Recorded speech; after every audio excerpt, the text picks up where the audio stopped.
Assalamualaikum warahmatullahi wabarakatuh. Perkenalkan, nama saya Denny Sanjaya. Saya dari Fakultas Sains dan Teknologi untuk program studi Teknik Informatika.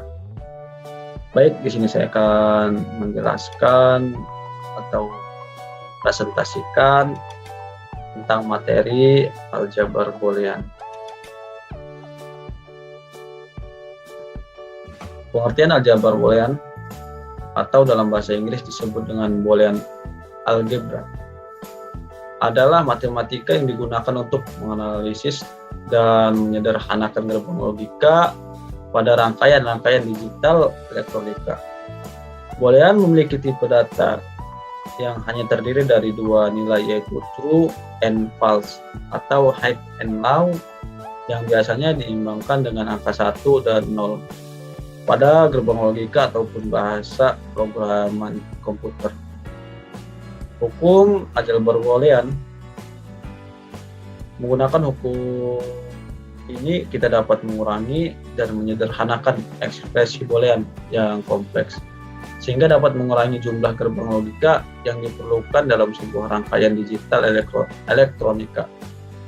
Dalam 6 hukum aljabar boolean, yaitu yang pertama ada hukum komutatif.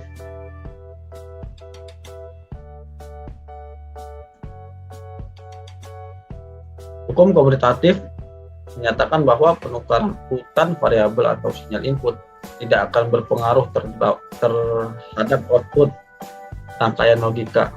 Contohnya, yang pertama, perkalian gerbang logika N. X Y sama dengan X titik Y titik X. Yang kedua, penjumlahan gerbang logika OR, yaitu X plus Y sama dengan Y plus X. Catatan, pada penjumlahan dan perkalian kita dapat menukarkan posisi variabel atau dalam hal ini adalah sinyal input. Hasilnya atau tetap sama atau tidak akan mengubah keluarannya. Seperti di sini. Contohnya dalam tabel, yaitu untuk input X berjumlah 0 dan Y 0, maka hasilnya 0.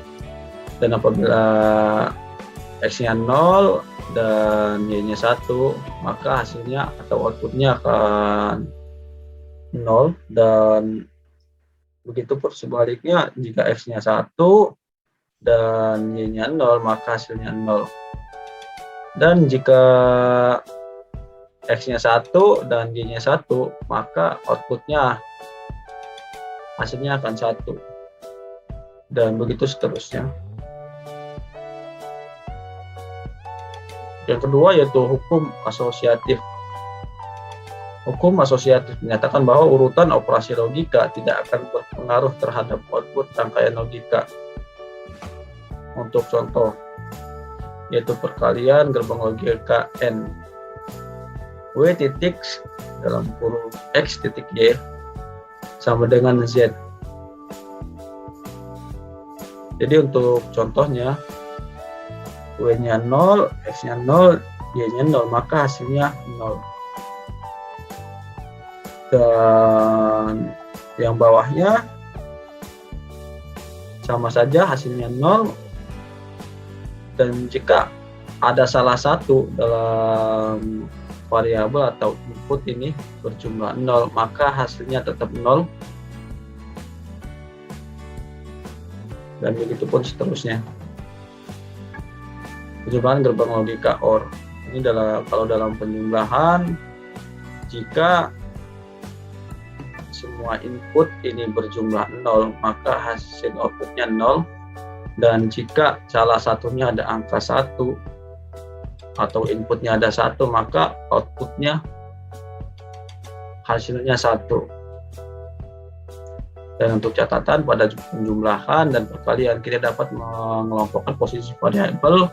Dalam hal ini adalah urusan operasi logikanya, hasil akan tetap sama atau tidak akan mengubah keluarannya. Tidak peduli yang mana terlebih dahulu. Hasilnya tetap akan sama, tanda kurung hanya sekedar untuk mempermudah mengingat yang mana akan dihitung terlebih dahulu.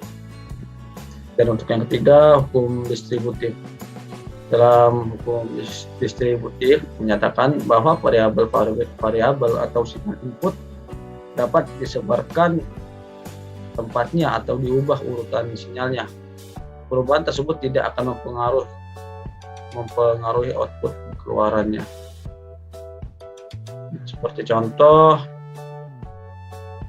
di sini ada W kali X plus Y sama dengan WX plus WY.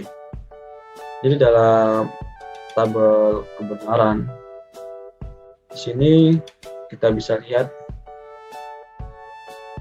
jika W-nya 0, X-nya 0, Y-nya 0, maka hasilnya akan 0.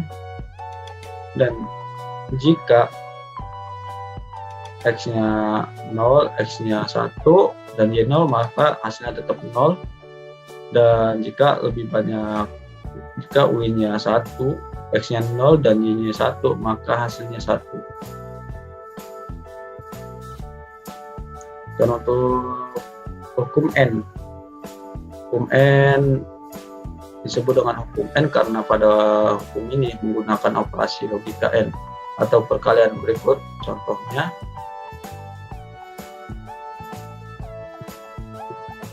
yang pertama, jika X-nya 0 dan Y-nya 0, maka outputnya akan 0. Pokoknya dalam hukum N ini, jika outputnya ada angka 0, maka hasilnya 0. Dan jika outputnya 1, output X-nya 1 dan output Y-nya 1, maka hasilnya 1. Oke, dilanjut untuk hukum OR. Dalam hukum OR menggunakan operasi logika OR atau penjumlahan. Sebagai contoh di sini. Nah, ini kebalikan dari hukum N ya. Dalam hukum OR ini, jika salah satu dari output ada angka 1, maka hasil outputnya adalah 1. Dan jika outputnya semua 0, maka hasilnya 0. Dilanjut untuk hukum inversi. Dalam hukum inversi menggunakan operasi logika NOT. Hukum versi ini menyatakan jika terjadi versi ganda kebalikan 2 kali, maka hasilnya akan kembali ke nilai aslinya. Nah, untuk contohnya, jadi jika suatu input masukan inversi dibalik, maka hasilnya akan berlawanan. Namun jika diinversi sekali lagi, hasilnya akan kembali ke semula. Nah, sebagai contoh, jika inputnya 1, outputnya 0, maka kebalikannya, yaitu hasilnya adalah 1. Baik, sekian penjelasan dari saya. Jika ada kekurangan, mohon maaf, saya akhiri. Assalamualaikum warahmatullahi wabarakatuh.